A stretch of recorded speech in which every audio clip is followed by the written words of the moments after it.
에스겔 14장 1절부터 23절 말씀 가지고 오늘 함께 은혜 나누겠습니다. 지난주 말씀에서는 하나님 말씀 듣지 않으면서 자기들 생각을 가지고 하나님 말씀이라고 하는 자들을 심판하신다는 내용이었습니다. 그런 자들은 사람들이 힘들어 어려울 때 사람들이 듣기 좋아하는 말을 전하면서 사람들을 이용하는 모습이 마치 시체 뜯어먹는 여우와 같다고 했습니다. 그런 자들에게 사로잡힌 자들을 심판하는 목적은 그들에게 사로잡힌 자들을 풀어주기 위함이라고 했습니다. 이어지는 오늘 말씀은 우상들을 마음에 품고 잘못된 길을 행하면서 하나님께 나와서 언제 회복될 거냐고 묻는 자들에게 하나님께서 심판하신다는 겁니다. 실제로 우상들을 품고 있으면서 하나님께 나와 회복의 때를 묻는 자들에게는 기근과 사나운 짐승과 전염병으로 다 멸하시고 해서 대답한다는 겁니다. 그렇게 해서 예루살렘이 멸망한 가운데서 바벨로니아로 도망 나온 사람들의 악행을 보고 먼저 잡혀온 사람들이 하나님의 심판이 정당하다며 깨닫고 위로를 받게 된다는 내용입니다. 이 말씀을 통해서 우리는 어떻게 하면 거짓 예언자들에게 속지 않고 환난 가운데서도 하나님만 의지하며 살아갈지 생각해 보도록 하겠습니다. 1절부터 11절은 심판으로 대답하시는 하나님이 나옵니다. 1절은 이스라엘 장로들 몇 사람이 에스겔 앞에 앉았다고 했습니다. 근데 8장 1절에서는 유다의 장로들이라고 했습니다. 포로로 잡혀온 이들은 모두 유다 사람들이기 때문에 유다의 장로들이라고 해야 맞습니다. 근데 여기서 이스라엘의 장로들이라고 한 이유는요, 포로로 잡혀온 사람들 중에 남은 자들이 돌아가서 이스라엘을 회복시킬 것, 이어갈 것이기 때문에 이렇게 말한 것입니다. 이들이 에스겔 앞에 앉아 있을 때 2절에서 여호와의 말씀이 에스겔에게 임했습니다. 3절에서 또다시 사람의 아들아 이런 말로 시작하는데요, 새로운 말씀을 주신다는 뜻입니다. 에스겔 앞에 앉아 있는 장로들은 먼저 그들 마음 안에 우상을 들여놓고 그 마음에 품고 사는 자들이라고 했습니다. 또 걸려 넘어지는 하는 것들을 자기 앞에 두었다고 했습니다. 올무라고 했는데요, 원어는 그냥 걸려 넘어지게 하는 것입니다. 자기들 앞에 두었다는 말은 얼굴 앞에 두었다는 뜻입니다. 그렇기 때문에 발에 걸리는 것이라기보다는 걸려 넘어진다는 건 우상 숭배를 뜻하고요, 마음 안에 품고 있던 것보다 한 걸음 더 나가서 우상을 길잡이로 삼고 우상을 얼굴 앞에 두고 우상이 인도하는 대로 이렇게 끌려간다는 뜻입니다. 그래서 마음 안에는 우상을 품고 있고 그들의 눈은 의도적으로 우상이 인도하는 길을 따라간다라는 뜻입니다. 그것이 걸려 넘어지게 하는 것을 눈앞에 두었다는 뜻입니다. 이들은 바빌로니아 사람들이 섬기던 우상을 품었을 것입니다. 또 바빌로니아 사람들이 행하던 주술이나 부적 같은 것을 따랐을 것입니다. 이렇게 마음에 다른 신을 두고 다른 신들의 길을 따라서 걸려 넘어지는 길로 가면서도 여전히 뭐라고 합니까? 하나님을 믿는다고 합니다. 그리고 하나님께 묻기 위해서 에스겔 앞에 나와 있습니다. 마치 뭐와 같습니까? 점쟁이를 찾아오듯 이들은 에스겔을 찾아왔습니다. 13장에서 나온 점을 치며 거짓 예언하던 여자들에게 나온 사람처럼 이들은 에스겔 앞에 나왔습니다. 그래서 에스겔이 자기들의 미래에 희망적인 것을 말해줄 것을 기대하고 왔습니다. 뭐라고요? 언제쯤 고향에 돌아갈 수 있을까요? 하나님께서 우리를 언제쯤 다시 회복시켜 주셔서 이스라엘 땅으로 돌아갈까요? 이렇게 묻고 있는 겁니다. 이들은 하나님과 우상을 뒤섞어 놓은 것이 하나님께서 얼마나 싫어하는 일인지를 모르고 있습니다. 그래서 3절에서는 하나님께서 에스겔에게 질문을 통해서 말씀하신 건데요, 몰라서 질문이 아니라 이렇게 강조하는 용법으로 질문한 겁니다. 그러나 4절에서는 이제 그 내용을 하나님께서 직접 말씀하신다는 겁니다. 그래서 3절에서 말씀하신 것을 두 가지를 그대로 반복합니다. 에스겔 앞에 있는 장로들뿐 아니라 누구든지 이스라엘 중에 마음에 우상을 들여놓고 걸려 넘어지는 길을 바라보며 의도적으로 그 길로 가면서 예언자에게 오면 하나님께서 그 많은 우상들과 함께 온 것에 걸맞게 직접 말씀하시겠다는 겁니다. 예언자가 말씀하는 게 아니라 하나님께서 직접 말씀하신다는 겁니다. 5절은 4절에 연결되어 있는 말입니다. 우상에게 사로잡혀서 하나님을 떠난 자들을 하나님께서 직접 그들의 마음을 사로잡겠다고 하셨습니다. 이는 하나님께서 그들을 사로잡기 위해 직접 말씀하신다는 뜻입니다. 6절에서 하나님께서 에스겔에게 말하라고 한 것은요, 저들이 듣고 싶어하는 이스라엘을 회복시킬지가 아니라 회개하라는 것입니다. 회개하고 우상에게서 돌아서라는 겁니다. 너의 모든 역겨운 것으로부터 얼굴을 돌리고 그것들을 길잡이로 삼지 말라는 것입니다. 이제는 우상들을 버리고 우상들이 이끌던 길에서 돌아서서 하나님을 향해서 하나님의 인도를 따라가라는 것입니다. 그렇다면 5절에서 우상에게로 떠나버린 자들의 마음을 사로잡겠다고 한 것은 하나님께서 강제로 그들의 마음을 사로잡겠다는 뜻이 아닙니다. 회개하고 우상을 버리고 하나님께로 돌아오는 자들을 하나님께서 사로잡고 그들을 보호하시겠다는 겁니다. 그렇게 되게 하시려고 하나님께서는 말씀만 하시는 겁니다. 돌아오는 것은 누가 돌아옵니까? 각자가 돌아오는 겁니다. 하나님께서 돌아오면 그때서 하나님께서는 사로잡아 주시고 끌어안아 주시고 품어 주시는 겁니다. 7절은 4, 5절에서 말씀하신 것을 다시 반복합니다. 그런데 이스라엘 족속만이 아니라 이번에는 이스라엘에 머무는 외국 사람까지 포함합니다. 3, 4절에 나온 것처럼 우상들을 마음에 두고 걸려 넘어지게 하는 길을 의도적으로 바라보며 따라가는 자들이 예언자를 찾아오면 여호와께서 직접 말씀하신다는 겁니다. 에스겔을 찾아와 하나님께서 언제 돌아오게 해주시는지 물어본다면 하나님께서 그들에게 직접 말씀하신다는 뜻입니다. 8절은 하나님께서 직접 말씀하시는 것이 무엇인지를 설명했습니다. 하나님께서는 이 사람을 정면으로 노려보고 있습니다. 이것은요, 대적을 바라보고 곧 멸하기 위해서 노려보는 것과 똑같습니다. 하나님께서는 그 사람에게 징표와 속담거리를 주겠다고 했습니다. 세변역에서 징표라는 말은 말의 뜻이나 뜻을 전달하거나 행동을 하게 하는 어떤 사건이나 물체를 가리키는 겁니다. 예수님께서 5,000명을 먹이셨다라고 하면 그게 바로 뭡니까? 예수님이 하나님이다라는 걸 나타내는 징표라고 했죠. 그런 것처럼 이 사람이 어떤 것인지 징표를 하나, 사인을 하나 주겠다는 것입니다. 일반적으로 이 말은 하나님 앞에서 어떤 사람을 인정하거나 높여줄 때 쓰는 것입니다. 그런데 여기서는 반대로 속담을 삼겠다고 했습니다. 마치 니므롯이라는 말이 사냥꾼을 뜻하는 속담인 것처럼 이스라엘이라는 말이 멸망할 사람의 상징처럼 되게 한다는 뜻입니다. 그게 속담이라는 말의 뜻입니다. 이스라엘 하면 멸망할 자들, 하나님을 배반하고 멸망한 사람들, 이렇게 속담처럼 사용되게 하겠다는 겁니다. 완전히 멸하셔서 그 백성들 가운데 끊어지게 하시고 그들이 놀림거리가 되고 속담처럼 되고 그들이 바로 어떤 징표, 멸망할 자의 사인처럼 그렇게 되게 한 뒤에야 여호와인 줄 알게 된다는 겁니다. 이제 장로들에 대한 심판의 메시지는 끝이 났습니다. 9절은 이제 예언자들을 심판하시겠다는 겁니다. 9절은 예언자가 그들의 말에 넘어가 그들이 원하는 어떤 말을 하나님 말인 것처럼 선포하면 여호와께서 그 예언자를 꾀임에 빠지도록 내버려 둔다는 겁니다. 여기서 뭐라고 했습니까?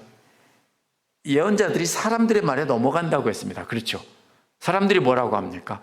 우리가 언제 돌아가겠느냐? 그러면은 예언자가 어떤 말을 하고 싶습니까? 사람들이 박수칠 말, 좋아하면서 복채를 내놓을 말을 점쟁이 앞에 가면은 해야 되겠죠. 바로 그런 유혹에 넘어간다는 것입니다. 그러면 거짓 예언자에게 언제 돌아가냐고 물었을 때 곧 돌아가게 하신다. 하나님께서 너희를 회복시키신다. 이렇게 거짓 예언하도록 내버려 둔다는 것입니다. 그리고 여호와께서 직접 손을 뻗쳐서 그 예언자를 이스라엘 백성 가운데서 직접 멸망시킨다는 것입니다. 13장 19절에서 몇 줌의 보리와 몇 조각의 빵을 받고 거짓 예언을 해주던 여자들처럼 그렇게 사람들이 듣기 좋아하는 거짓 예언을 하면 하나님께서는 그 예언자도 멸하신다는 겁니다. 앞에서는 물어본 사람을 멸한다고 했는데요, 이번에는 대답한 예언자들도 멸하신다는 겁니다. 물어본 사람이나 거짓 예언을 말해주는 사람이나 모두 똑같기 때문에 각자 자기의 죄값을 받게 하신다는 겁니다. 11절은 이렇게 자신들의 마음에 원하는 거짓 예언을 기대하고 묻는 자들이나 그들이 원하는 예언을 말해주고 인정을 받는 예언자들이나 똑같이 심판하는 목적입니다.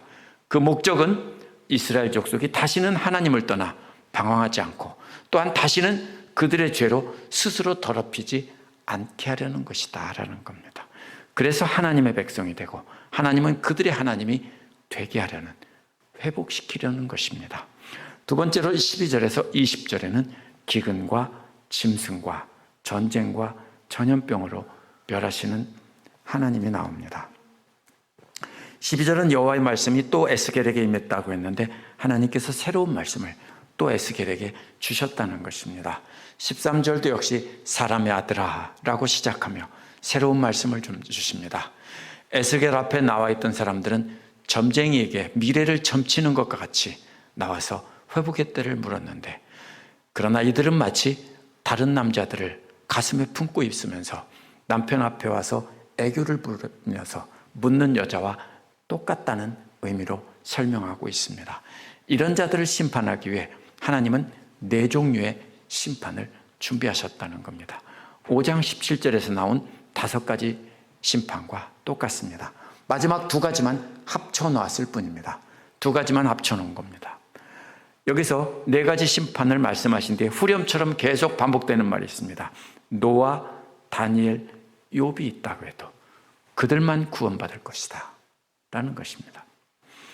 이어지는 13절 뒷부분은 어떤 나라가 불성실하여 하나님께 범죄했다면 이라는 가정으로 시작합니다. 그러나 이는 어떤 나라가 아니라 에스겔 당시의 유다 백성을 가리킵니다.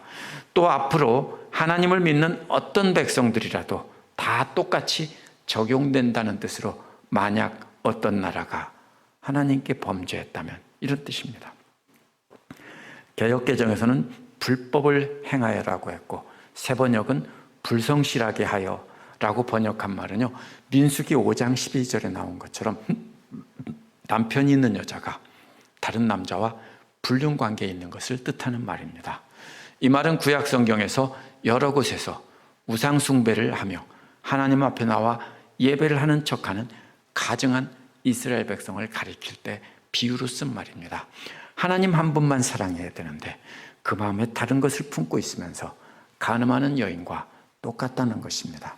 이런 자들을 심판하는 하나님의 첫 번째 심판은 기근입니다. 그들을 향해 손을 펴서 그들의 양식을 다 끊어버린다고 했습니다. 끊는다는 말은 파괴한다는 뜻입니다. 문을 때려 부수고 집을 때려 부수는 것처럼, 백향목 같은 것을 찍어버리는 것처럼. 어떻게 양식을 그렇게 때려 부숩니까? 농작물들을 뒤엎어버린다는 것입니다. 또 기근을 보낸다고 했는데 다시 심어도 거두지 못하고 다 말라 죽는 겁니다. 그래서 양식을 끊는 것은 다 뒤집어 엎어버리는 거고요, 또 다시 심었을 때 기근은 다 말라 죽게 하는 겁니다. 그래서 사람들이나 짐승이 다 먹을 것이 없어서 사라지는 겁니다. 그렇게 심판하실 때라고 해도 14절은 노아와 다니엘과 욥 3사람이 그 나라에 있다고 해도 그들은 자신들의 의로 자신들 목숨만 건진다는 것입니다.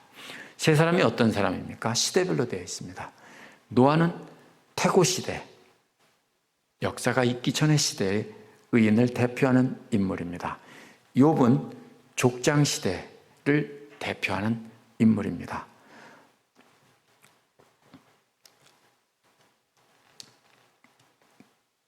다니엘은 에스겔과 비슷한 시대 인물입니다. 그러니까 옛날부터 다니엘 시대까지, 에스겔의 시대까지 어떤 시대의 의인일지라도 자식조차도 구하지 못하고 자신들만 구한다는 겁니다.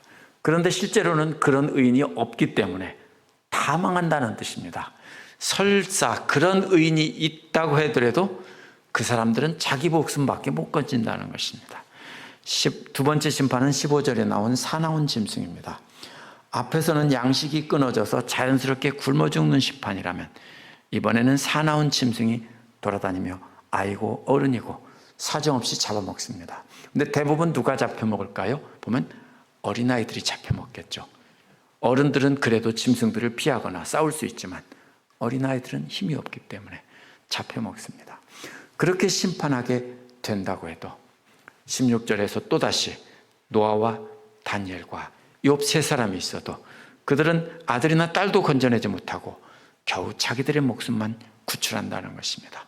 다 죽는다는 겁니다. 기근으로 굶어 죽으면 그 중에 살아남은 사람이 있어서 나중에 다시 번성할 수 있습니다. 그런데 사나운 짐승들이 아이들을 다 잡아먹어버리면 미래에 대한 소망이 사라지는 겁니다. 낚시꾼들이 하는 말이 있습니다. 한 호수의 물고기를 그물로는 씨를 말릴 수가 없답니다. 그런데 낚시로는 씨를 말릴 수 있답니다. 우리가 거꾸로 생각하죠. 그물을 던지면 많이 잡혀 나오긴 하겠지만 그물을 빠져나가는 작은 고기들이 있기 때문에 씨가 마르지 않습니다. 그러나 그물을 쳐서 대충 건져 올리고 나머지를 낚시로 잡는다면 거기는 씨가 마를 수 있습니다. 마치 그런 장면과 같습니다. 기근으로 죽게 하시는 것은 그물을 던져서 대량으로 죽게 한다면 이 짐승들이 사냥하는 모습은 마치 낚시로 남아있는 작은 고기를 잡아내는 것과 똑같은 모습입니다. 그래서 완전히 씨를 말리는 것입니다. 그렇게 해서 아무도 남지 않고 미래에 대한 소망까지 다 강탈당하는 것입니다. 세 번째로 17절에 나오는 전쟁과 칼입니다. 기근보다 더 무서운 것이 들짐승이고요. 들짐승보다 더 무서운 것이 전쟁의 칼입니다. 심판의 강도가 점점 강해집니다. 전쟁의 칼이 그 나라의 모든 사람들과 짐승들까지 다 사라지게 합니다. 들짐승으로 인해 아이들이 사라진 땅에 전쟁의 칼이 덮친다면 어른들까지도 다 죽고 들짐승들도 다 죽는 것입니다. 그래서 18절은 그런다 해도 세 사람의 의인들조차 자신들의 아들, 딸도 못 건지고 자신들만 겨우 건진다고 했습니다. 네 번째 심판은 19절에 나오는 전염병과 피 심판입니다. 하나님께서 전염병을 그 땅에 보내셔서 하나님의 분노를 그들에게 피와 함께 쏟으신다고 했습니다. 에스겔 28장 23절에서는 전염병을 보내고 피가 냇물처럼 흐르겠다라고 했습니다. 근데 여기서 피라는 말은 실제로 피가 많이 흐르게 한다는 뜻이 아니라 죽음을 상징하는 것입니다. 다 죽는다는 뜻입니다. 전염병으로 죽으면 피가 흐르지는 않을 겁니다. 그런데 많은 사람들이 죽기 때문에 그렇게 말한 것입니다. 고대는 전쟁보다 무서운 것이 전염병입니다. 전염병은 전쟁에서 이긴 사람이나 진 사람이나 할 것 없이 하나도 남기지 않고 싹 다 죽게 했습니다. 우리나라에서도 장티푸스나 콜레라 같은 것이 한 번 돌면 아이부터 어른까지 싹 다 죽었습니다. 그래서 가장 무서운 것은 전염병입니다. 역시 노아와 다니엘과 욥이 있다 해도 자기들만 목숨을 건진다 이렇게 말합니다. 하나님께서 이 두 번째 부분에서는 심판의 강도를 점점 더하면서 완전히 하나도 남기지 않고 다 쓸어버리겠다라고 하십니다. 그러나 고대의 이런 표현들은요, 다 쓸어버린다면 진짜로 한 명도 안 남기고 다 쓸어버린다는 뜻이 아니라 모두 다 죽이겠다는 그런 표현으로 우리가 이해해야 됩니다. 왜냐하면 그 다음에 또 나옵니다. 세 번째로 21절에서 23절에 보면 사람들의 악행을 보고 하나님의 심판이 은혜라는 것을 깨닫는 사람들이 나옵니다. 21절은 왜냐하면이라는 말로 연결됩니다. 네 가지 재앙에서 노아와 다니엘과 욥이 있다고 해도 그들 자신 목숨만 겨우 건지게 되는 이유입니다. 이제 그 이유는 주 여호와가 말씀하시기 때문입니다. 여호와께서 말씀하시는 것이기 때문에 아무도 피할 수 없다는 것입니다. 앞에서 말씀하신 것처럼 사람과 짐승이 모두 다 사라지게 하는 칼과 기근과 사나운 짐승과 전염병으로 다 쓸어버린다면 그 피해가 얼마나 크겠냐는 겁니다. 여호와께서 예루살렘을 한 번 쳐도 이렇게 피해가 심한데 만약 4가지 재앙들로 예루살렘을 친다면 얼마나 그 피해가 크겠냐는 것입니다. 실제로 여호와께서 예루살렘을 친 것은 사실은 무엇입니까? 전쟁입니다. 그렇죠? 전쟁으로 인해서 굶어 죽은 겁니다. 그런데 이 4재앙을 다 만약에 행한다면 얼마나 크겠느냐 이런 말입니다. 22절은 가정이 아니라 실제로 하나님께서 예루살렘을 한 번 쳤을 때 탈출한 사람을 말하고 있습니다. 22절은 그러나 보라 이런 말로 시작하는데요, 놀라운 구경거리가 있다는 겁니다. 그 구경거리는 예루살렘 멸망 때 생존자들이 남아있을 거라는 겁니다. 생존자들이 아들, 딸들을 데리고 바벨로니아로 올 것이라는 겁니다. 아무도 못 데리고 나온다고 했는데 일부 사람들이 노아나 욥보다 나은 모양이에요. 이들이 자식들을 데리고 바벨로니아까지 왔다는 겁니다. 왜 바벨로니아로 왔을까요? 거기에 가면 먼저 잡혀간 동족들이 있기 때문에 거기 가면 살 수 있을 것이라고 거기로 간 것입니다. 아는 사람이 있어야 살죠. 그래서 이것은 하나님의 심판의 원칙이 변함이 없지만 이것은요, 하나님께서 일부러 남겨두신 사람들입니다. 하나님께서 다 죽인다고 했는데 남겨두신 사람들입니다. 이사야 17장 6절에서도 그렇고 아모스 3장 2절, 12절에서도 목자가 사자 입에서 양의 2다리나 귀 조각을 건져낸 것과 같다라고 하는 표현도 이런 뜻입니다. 가장 높은 가지 꼭대기에 실과 2, 3개가 2, 3개가 남을 것이라고 한 것과도 같은 표현입니다. 그런데 의로워서 운이 좋아서 살아남은 게 아니라 하나님께서 이들을 증거로 삼으시려고 남겨두신 겁니다. 그런데 22절 뒷부분에 보면 또다시 보라 이렇게 말합니다. 이번에 구경거리는 아들, 딸까지 바빌로니아까지 그 먼 거리를 피난와서 살아남은 사람들의 행동과 소행입니다. 세번역은 악한 행실과 행동이라고 번역해서 악한이라는 말이 없는 말을 추가했지만 원어에서는 그냥 행동과 소행 이런 말입니다. 이런 말이 무슨 뜻이냐면요, 행동이 그들의 의로운 행동이 아닙니다. 절대로 그들이 의로워서 구경거리를 삼은 게 아닙니다. 그들의 악한 행동과 그들의 소행을 보고 모두가 놀란다는 겁니다. 먼저 잡혀온 사람들이 나중에 도망온 사람들, 피난 온 사람들을 보고 놀란다는 겁니다. 사실 포로로 잡혀간 사람들도 악한 유대교 지도자들이라서 먼저 잡혀갔습니다. 남은 사람들은 그래도 회개할 줄 알고 남겨뒀는데 그 나머지도 다 멸하셨다는 겁니다. 그런데 먼저 잡혀간 악한 사람들이 보니까 나중에 도망 나온 사람들이 정말로 깜짝 놀라진다는 겁니다. 그들이 악함을 보고. 그래서 위로를 받는다는 겁니다. 자기들이 이렇게 무서운 심판을 받은 것은 그래도 하나님의 은혜였구나. 저들의 악함을 보니까 하나님이 정말로 심판하지 않았을 수가 없겠구나. 이것을 깨닫는다는 겁니다. 그래서 살아남아서 바빌로니아까지 온 사람들의 행동을 보고 앞에서 말한 4가지 심판은 싸다라는 것입니다. 그런데 한 번 심판하셨으니까 하나님의 자비라는 겁니다. 4번이 아니라 7번 심판해도 싸다고 했을 겁니다. 그런데 이렇게 심판한 것은 하나님의 자비하심이라는 겁니다. 정말로 하나님의 자비하심이 놀랍다는 것이고 자기들이 살아남아서 이렇게 있는 것도 하나님이 자비하심이라는 것을 깨달았다는 것입니다. 그래서 23절은 그들을 위로한다고 한 것입니다. 그렇게 도망 나온 그 사람들이 악함을 보고 포로로 먼저 잡혀온 사람들을 위로한다는 것입니다. 그러나 이들은 말로 위로하는 것이 아니라 그들의 행동이, 그들의 소행이 위로를 해준다는 겁니다. 예루살렘에서 탈출한 사람들의 악함에 자신을 비춰보고 자신들이 회개하면 하나님께서는 용서해 주시겠구나라는 것을 깨닫게 되고 위로를 받은 겁니다. 그리고 하나님께서 예루살렘에서 심판하신 것이 공연한 것이 아니고 이제는 길이 없고 오직 여호와께로 돌아가는 것만이 살 길이라는 것을 깨닫는 것입니다.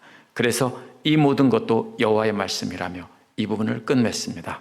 하나님의 심판이 무자비하다고 생각하겠지만 그들의 죄를 보지 않고 심판의 결과만 보기 때문입니다. 바벨로니아에 잡혀온 사람들은 자신의 죄를 생각하지 못하고 하나님의 심판만 가혹하다고 했습니다. 그래서 이렇게 물어보고 다른 점쟁이들을 찾아가고 이렇게 하는 겁니다. 성경에 나타난 하나님의 심판을 보면서 깨달아야 되는 것은 그것은 하나님의 자비하심이라는 겁니다. 그래서 오늘날 우리가 믿는 자 가운데서도 힘들고 어려우면 거짓 예언자들을 찾아가 잘 될 것이라는 말을 듣기를 원합니다. 오늘날도 어떤 예언자들이 성행합니까? 대한민국이 하나님의 축복을 받아서 세상에서 가장 잘 사는 나라가 될 것이고 온 세상을 도우며 복음 전하는 나라가 될 것이다. 그런 얘기 많이 했습니다. 그럼 뭐라고 합니까? 다 아멘 할렐루야 하고 막 박수를 쳤습니다. 감격을 합니다. 각 개인에게 하나님께서 복을 주시고 내 자녀들이 잘 될 것이고 내가 정말로 놀라운 복을 받을 것이다 라고 하면은 역시 박수 갈채를 칩니다. 오늘날도 에스겔에게 이스라엘 사람들이 자신이 원하는 일이 언제 이루어질지 물어보는 것처럼 역시 그런 예언하는 능력 있는 사람을 찾아갑니다. 근데 우리도 분명히 알아야 되는 것은 하나님께서는 그런 일에 대해서 대답해 주지 않으십니다. 대신에 우리 마음에 가지고 있는 우상처럼 세상 욕심을 내려놓고 하나님 앞에 돌아와 하나님의 심판이 옳습니다라고 하기를 원하십니다. 세상 것을 마음에 품고 있으면 그 안에 하나님을 품을 수 없습니다. 우리는 두 가지를 동시에 품을 수 없습니다. 그래서 항상 구약에서 간음이라고 비유하는 겁니다. 세상 것을 품고 있으면서 하나님도 동시에 그 마음에 품으면 그것이 간음이라는 겁니다. 그러니까 하나를 내려놓고 세상에서 부귀영화 누리고 존경받고 성공할 꿈을 꾸고 있다면 하나님이 자리할 자리가 없다는 겁니다. 그래서 예수님도 마태복음 6장 24절에서 한 사람이 두 주인을 섬길 수 없다라고 했습니다.